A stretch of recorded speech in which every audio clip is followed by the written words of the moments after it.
Hello, welcome to Forever Figueroa. Today I'm going to show you how to make homemade buttercream and this cake in the photo. I used 2 sticks of butter and 3 cups of confectionate sugar, also known as powdered sugar, and blended it until it was smooth. Then I got food coloring gel and put it in the buttercream and stirred it until it was 3 different shades.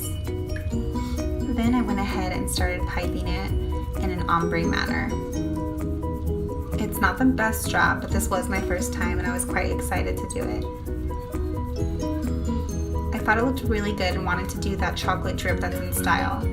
I didn't have any chocolate, but I did have this moldy chocolate candy, so I tried that. Obviously that was a failure attempt. I do not like the way it turned out. My daughter loves fresh strawberries, so I added those and some sprinkles and a candle to try to make it look good. And this is what it turned out. If you know how to do the chocolate drip on the side or what to use, please comment in the comments below. Thank you, and I hope you enjoyed this video.